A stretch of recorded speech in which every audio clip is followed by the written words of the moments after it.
దయాప్రాప్తురాలా, నీకు శుభము. ప్రభువు నీకు తోడై ఉన్నాడు.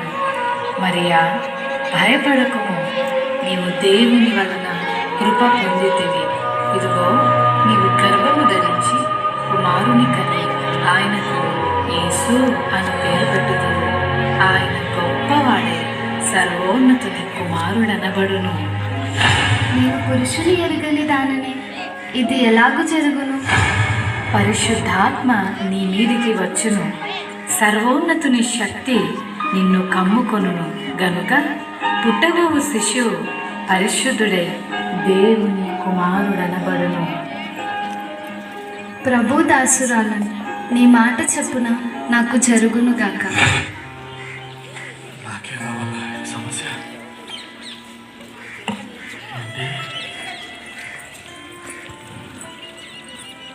మరియా, పెళ్లి కాకుండానే గర్భవత.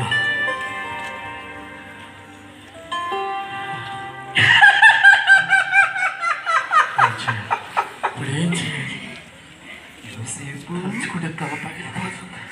యోసేపు, ఏంటి ఆలోచిస్తున్నావు?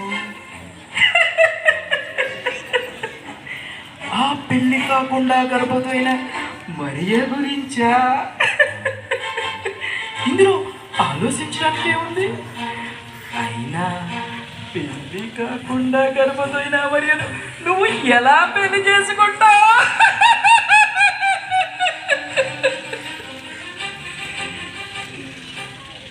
ఒకవేళ దేవుని చిత్తమే చేయాలని ముందుకెళ్ళావనుకో, లోకం నిన్నేమంటుంది? అందరూ హేళన చేస్తారు, నవ్వుతారు, నిన్ను వెలయొచ్చు కూడా. ఇగో యోసేపు, నీ మంచి కోరే చెప్తున్నాను. నా మాట విని ఆ పెళ్లి కాకుండా గర్భవతిని మరియను విడిచిపెట్టే. యోసేపు, ఆ మరియను విడిచిపెట్టే, మరిచిపో.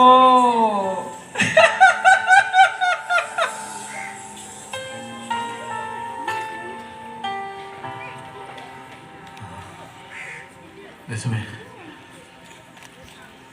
ఆ పెళ్లి కాకుండా గర్భవతైన ఆ మరియను ఎవరికీ తెలియకుండా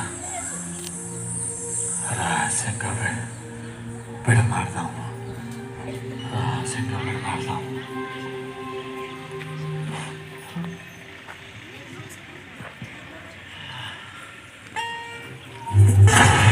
దావీదు కుమారుడైన యోసేపు, నీ భార్య అయిన మరియను చేర్చుకొనుటకు భయపడకుము.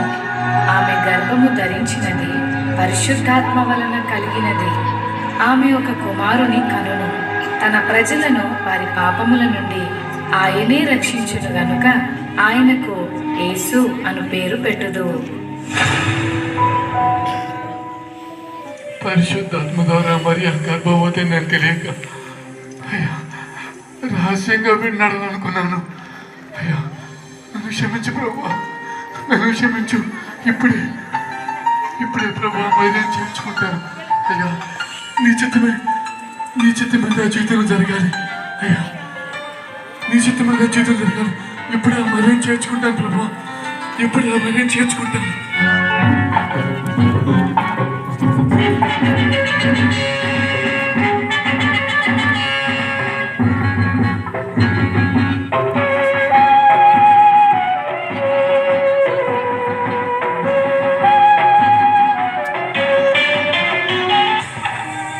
అమ్మా, నా భార్య నిండించగా మీ ఇంట్లో కొంచెం స్థలం ఇస్తారా?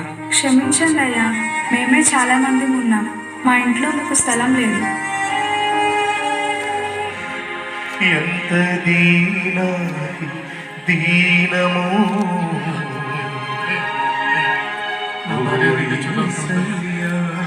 పుట్టినప్పుడుతో బాధపడుతున్నాయి. మీకు స్థలం ఉంటే ఇవ్వండి. స్థలం లేదు, ఏం లేదు. ఎల్లవయ్యా, ఎల్లు. తలచుకుంటే లేదని చెప్తున్నా కదా, ఎల్లవయ్యా, ఎల్లు. ఆడబిడ్డ ఎప్పుడు నొప్పులతో బాధపడుతున్నాయా? అయ్యో ఎవరైనా కొంచెం అందిస్తే బాగుంది. బస్సులు పాక సరే ఇట్రా నిన్న ఇట్రా బస్సులు పాకం అన్నది మీకు ఇష్టమైతే ఆ బస్సులు పాకలో మీరు ఉండొచ్చు. పర్లేదు, పశువుల పక్కన పర్లేదు, ఉంటామయ్యా, పశువుల పక్కన పర్లేదు, ఇంకా సహాయం చేయగలను.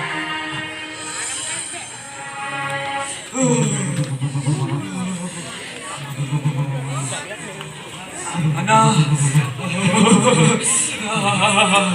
అన్నా చలి చంపేస్తుందన్నా.